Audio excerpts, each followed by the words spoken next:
graça e a paz do Todo-Poderoso esteja sobre a tua vida.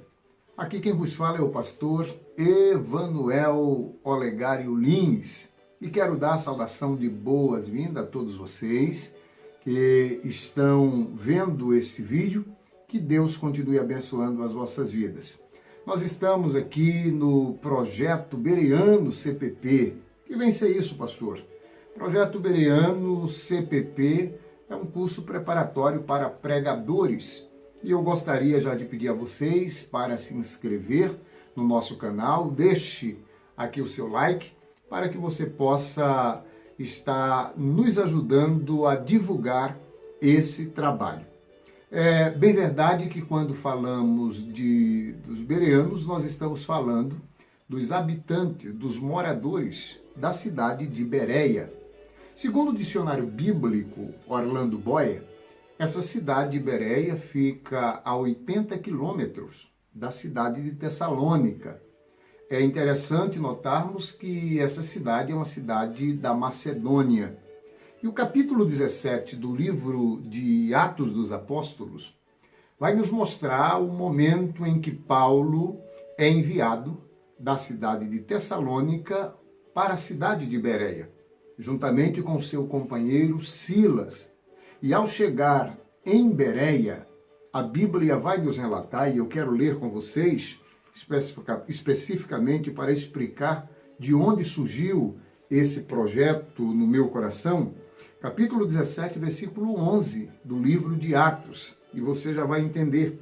O texto diz: Ora, estes foram mais nobres do que os que estavam em Tessalônica, porque de bom grado receberam a palavra, examinando cada dia nas Escrituras se estas coisas eram assim. O que está acontecendo aqui? Após 3 sábados que Paulo prega na cidade de Tessalônica, alguns judeus, quando percebem que o seu ibope estava indo a fracasso, agora levantaram um grande tumulto contra Paulo e Silas, e eles são obrigados a saírem de Tessalônica e vão ser enviados pela igreja, pelos irmãos, para a cidade de Bereia. Chegando em Bereia, o texto vai nos informar, o versículo 10 do capítulo 17 de Atos, que os irmãos de Bereia receberam Paulo. E o texto diz que eles foram mais nobres do que os de Tessalônica, porque recebem a Paulo, e uma vez que eles recebem a Paulo, eles ouviram o que Paulo tinha a falar a respeito de Jesus Cristo. E o interessante é que Paulo está pregando, e o texto diz que esses irmãos estão conferindo nas Escrituras para ver se o que Paulo de fato pregava tinha base bíblica, tinha sustentação bíblica. E isso me encantou quando eu li esse texto. Uma vez que Deus me tem dado o privilégio de viajar nesse Brasil, pregando a sua palavra, por sua misericórdia, e fora dele também, fora do Brasil. E eu percebi, como você também deve ter percebido, a defasagem no que diz respeito à leitura da palavra de Deus. Chegamos em lugares que, mediante o período da mensagem, tem pessoas que nem sequer abrem a Bíblia para conferir. E o texto que nós lemos vai nos mostrar o contrário. Paulo está pregando, os irmãos estão ouvindo, mas conferindo nas Escrituras para ver se, de fato, o que Paulo pregava tinha base e sustentação bíblica. Foi partindo deste princípio que o Senhor colocou no meu coração o desejo de iniciar este projeto Bereano CPP, né? Então, nesse contexto que nós iniciamos este projeto. E eu quero convidar a todos vocês para fazer parte dele, para estar se inscrevendo aí no meu canal, deixando aí o seu like, tá certo? E nos ajudando a divulgar esse trabalho.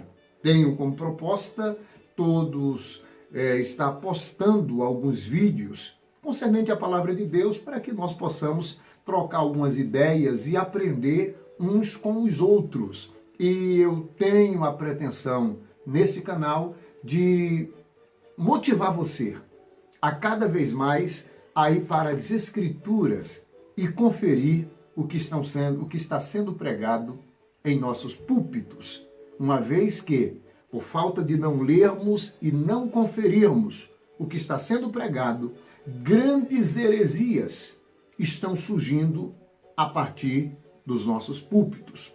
Vamos pensar um pouco. Na cidade de Bereia, quem está pregando não é um leigo. Na cidade de Bereia, quem está pregando nada mais, nada menos é do que o maior missionário de todos os tempos. Quem está pregando na cidade de Bereia, nada mais, nada menos do que o maior pastor do Novo Testamento. Quem está pregando na cidade de Bereia e o povo está conferindo nas Escrituras, não é qualquer um. Quem está pregando é o maior escritor do Novo Testamento, uma vez que nós temos 27 livros, Paulo vai escrever 13 livros no Novo Testamento, portanto, o maior escritor, o maior ganhador de almas, o maior plantador de igreja, um homem culto que era além do seu tempo, na sua época, ele estava além. Mas mesmo assim, era ele pregando e os irmãos conferindo nas Escrituras para ver se de fato o que ele pregava tinha base bíblica. E quando nós observamos esse homem que está pregando, ele tinha um currículo, ele tinha uma sustentação teológica fantástica. Até mesmo porque, se você abrir a sua Bíblia aí em Filipenses, capítulo 3, o versículo de número 5 em diante, Paulo vai dizer dele, e ele diz, olha, concernente a mim, eu fui circuncidado ao 8º dia. Sou da linhagem de Israel, da tribo de Benjamim, hebreu de hebreus. Segundo a lei, fui fariseu. Segundo o zelo, perseguidor da igreja. Segundo a justiça que há na lei, irrepreensível. Observa, quem está pregando é alguém que foi circuncidado ao 8º dia, da linhagem de Israel, da tribo de Benjamim, hebreu de hebreus, segundo a lei fariseu, segundo o zelo perseguidor da igreja, segundo a justiça irrepreensível. Na carta que Paulo escreveu aos irmãos na Galácia, carta aos Gálatas, capítulo de número 1, versículo 14, você pode estar conferindo aí na sua Bíblia, Paulo vai dizer que na minha nação, no que diz respeito à lei farisaica, eu me sobressaí aos jovens da minha idade, sendo extremamente zeloso às tradições dos meus pais. Capítulo 23 de Atos dos Apóstolos, versículo de número 6, Paulo vai dizer, eu sou fariseu, filho de fariseu. O capítulo 22 de Atos é bem interessante, porque dos versículos 1 a 3, Paulo está sendo julgado após ter sido pego no templo em Jerusalém. O capítulo 21 vai nos narrar esse momento, que Paulo é preso a partir do versículo 29 ao 37. Ele é preso, pois ele foi acusado de ter adentrado no templo em Jerusalém com um gentil, no caso Trofimo, e de fato Paulo não fez isso, mas foi acusado, então o espancaram, bateram, e chega o povo ali, os guardas, e defenderam a Paulo, e agora a multidão querendo o matar. Paulo está falando nesse momento em aramaico. Porém, Paulo vai pedir a palavra, capítulo 21 de Atos, versículo de número 37, e o tribuno vai perguntar para Paulo se ele sabia o grego. E Paulo vai ler, Paulo vai falar em grego para o tribuno, no capítulo 21 do livro de Atos, versículo de número 37. Eles vão perguntar se ele sabia o grego, e agora Paulo vai falar em grego, né? o capítulo de número 21, versículo 37 e o versículo de número 38. Então, Paulo está falando em grego. Porém, no capítulo 22, Paulo agora, no versículo 2, vai falar em hebraico. Portanto, Paulo, ele falava as 3 línguas fluentes da época, o aramaico, o grego e o hebraico. Então, ele era um poliglota. Mas era este homem que está pregando e o povo conferindo nas Escrituras o que Paulo estava falando. Observe que quando Paulo fala em hebraico, o tribuno para, o povo fez-se um silêncio e Paulo vai dizer: quanto a mim, eu sou um varão judeu, nascido em Tarso da Cilícia e criado nesta cidade aos pés de Gamaliel. Quando Paulo disse que foi criado aos pés de Gamaliel, houve-se um silêncio máximo. Pois quem foi Gamaliel? Segundo James Finney Dake, o escritor da Bíblia Dake, James Finney Dake, na página 1745 desta Bíblia, vai trazer uma definição de quem foi Gamaliel. Dake vai dizer que Gamaliel era neto de Hillel. Hillel foi um dos maiores rabinos que Israel conhecera.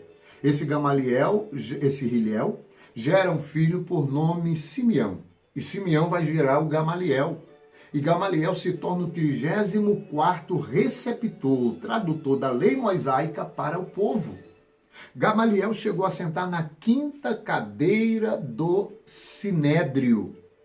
E é interessante notarmos a descrição de Atos dos Apóstolos, capítulo de número 5, versículo de número 37, salvo engano, capítulo de número 5, versículo de número 37, vai ter uma descrição, o texto vai falar a respeito de quem foi Gamaliel. Capítulo 5, versículo 34. Olha só, a Bíblia diz: mas levantando-se no conselho, um certo fariseu chamado Gamaliel, doutor da lei, venerado por todo o povo. Então, Gamaliel, além de ser doutor da lei, era venerado, era considerado por todo o povo em Israel. Foi com este homem que Paulo foi criado aos seus pés. O capítulo 23 de Atos, versículo 16, Paulo está morando em Jerusalém, na casa de uma irmã.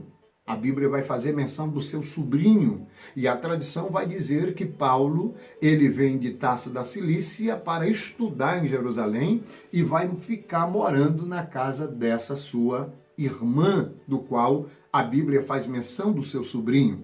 É interessante nós notarmos que Paulo, ele tinha dupla cidadania. Olha só que interessante. E é por isso que às vezes nós fazemos uma confusão muito grande, né? Quando falamos de Saulo e de Paulo. Há até quem diga, e quando nós falamos de Saulo, parece que a nossa mente já nos arremete, já nos leva lá para ele antes de aceitar Jesus. E quando falamos de Paulo, nós já nos lembramos do grande apóstolo. E isso já está na maioria das mentes formatado assim. Mas observe que Saulo e Paulo, não houve nenhuma mudança de nomes, né? E é interessante porque às vezes pregamos e até hinos que cantamos que Saulo foi transformado em Paulo. Mas em que sentido? Uma vez que as Escrituras, no livro de Atos dos Apóstolos, capítulo 13, versículo de número 9, confira aí na sua Bíblia, Atos, capítulo 13, versículo 9, a Bíblia diz que Saulo era também chamado Paulo.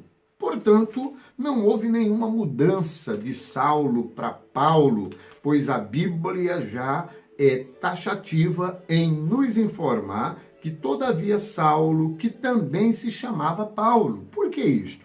Por conta da sua dupla cidadania. Vocês lembram de Filipenses, capítulo 3, versículo 5. Que ele foi circuncidado ao 8º dia da linhagem de Israel, da tribo de Benjamim. Portanto, ele era filho de pais judeus. Mas o capítulo 22 de Atos, versículo de número 3, ele nasceu aonde? Em Tarso da Cilícia. Tarso da Cilícia era uma província romana e todos que ali nascessem tinham o título de cidadão romano. Se você observar o capítulo 22 de Atos, versículo 29, quando Paulo se declara ser romano, o tribuno disse: não pode ser isso, pois com somas de dinheiro eu comprei para mim o título de cidadão romano. Paulo disse: você comprou com seu dinheiro, mas eu sou de nascimento. Em outras palavras, eu não barganhei para ter o título de cidadão romano. Eu nasci em território romano. Então, Saulo é o seu nome judaico, pois ele era filho de pai judeu e recebe o título de cidadão judaico. Então, como no registro judaico, o seu nome era Saulo, que é uma derivação do nome Shaul, o primeiro rei de Israel. Portanto, como cidadão judeu, ele é chamado Saulo. Como cidadão romano, ele é chamado Paulo. Portanto, é interessante nós entendermos que Saulo, nome dele judaico, Paulo, seu nome romano. É interessante nós termos em mente que os escritos, as descrições dele, após ele ser conhecido e reconhecido pelo primeiro concílio em Jerusalém, conforme registra Atos dos Apóstolos, capítulo 15, onde os apóstolos, que é considerado os pais da igreja, ou melhor, a coluna da igreja, isso está em Gálatas 2:9, que Pedro, Tiago e João eram conhecidos como a coluna da igreja, ou seja, os pastores presidentes. E no concílio, o primeiro concílio de Jerusalém, eles reconheceram que Paulo seria apóstolo dos gentios, juntamente com Barnabé. Assim sendo, Paulo, nos seus escritos, nas suas viagens, a sua descrição é como Paulo. Ele faz uso do seu registro romano e não judaico, porque vocês têm em mente e sabem que na época de Paulo, quem estava comandando o mundo, a região da Mesopotâmia, todo o crescente fértil, era o Império Romano. Logo, com o título de cidadão romano, com o registro de cidadão romano, Paulo tinha acesso a todas as cidades. Era mais fácil ele entrar e sair. É por isso que os seus registros, as suas cartas, está Paulo e não Saulo. Há um livro apócrifo, livro de Paulo e Tecla. Esse livro vai contar um pouco sobre a vida de Paulo. Segundo a descrição desse livro, Paulo tinha 1,37 m de altura. Uma vez que o nome Paulo significa pequeno, talvez essa seja uma das razões pela qual Paulo opte ser chamado de Paulo e não de Saulo. Então, com esse acesso, ele vai percorrendo várias igrejas e várias cidades e fundando igreja e dando assistência. Não foi diferente quando ele chega em Bereia. Mas observe o currículo que esse homem tem, o nome que esse homem tem, mas mesmo assim, era ele pregando e os irmãos conferindo nas escrituras para ver se de fato o que Paulo pregava tinha respaldo bíblico. Agora eu pergunto para você, se um homem como Paulo pregava e o povo, os irmãos, os judeus, conferiam nas escrituras para ver se o que Paulo pregava estava embasado na Bíblia, por que eu e você não conferir nas escrituras o que está sendo pregado? Só há um inimigo que pode destruir o povo de Deus. E esse inimigo não é o diabo. A Bíblia vai nos informar qual é o inimigo. E eu leio. Abra sua Bíblia aí comigo em Oséias, capítulo de número 4. Veja qual é o único inimigo que pode destruir o povo de Deus. Olha só, Oséias, capítulo 4, versículo de número 6. O meu povo foi destruído porque lhe faltou o conhecimento. Porque tu rejeitaste o conhecimento, também eu te rejeitarei, para que não sejais sacerdote diante de mim, visto que te esquecesse da lei de teu Deus, também eu me esquecerei de teus filhos. Portanto, o único inimigo que pode destruir o povo de Deus não é o diabo, mas sim a falta do conhecimento. E aí, partindo desse princípio, eu quero motivar você a voltar às Escrituras. Independente de quem seja, quem quer que seja, que esteja pregando a palavra, vamos voltar a conferir nas Escrituras. Vamos ser bereanos, naqueles que conferem nas Escrituras o que está sendo falado. Independente de quem quer que seja. E há aqueles pregadores que vai ler um texto, às vezes um texto isolado, e diz a você, agora feche a sua Bíblia. Eu te digo, a este é que a gente deve abrir a Bíblia mesmo e ficar atento, porque, por certo, virá algumas heresias. E quando nós temos conhecimento da Bíblia, fica difícil sermos enganados. Portanto, o propósito, a proposta deste canal é de nós discutirmos um pouco a palavra de Deus e falarmos um pouco da Bíblia, e eu quero convidar você a fazer parte dessa história. Portanto, se inscreva aí, por gentileza, dê o seu joinha, tá certo? Ative aí o sininho e, por certo, as mensagens que nós fomos postando, você vai ter acesso, você vai ser notificado e pode estar divulgando e nos ajudando. Também você pode deixar nas descrições aqui no seu comentário, faça um comentário do que ou qual o texto que você gostaria que nós falássemos, qual o assunto que você gostaria que nós desenrolássemos, e nós estaremos aí juntos postando alguma coisa com relação ao seu pedido. Portanto, que Deus abençoe, nos ajude a divulgarmos este canal, pois, por certo, o reino dos céus irá ser beneficiado através de mim e através de você. Que Deus abençoe. Eu sou o pastor Emanuel e este é o canal Bereano, com o projeto Bereanos em Ação. Que Deus te abençoe, um abraço e até o próximo vídeo.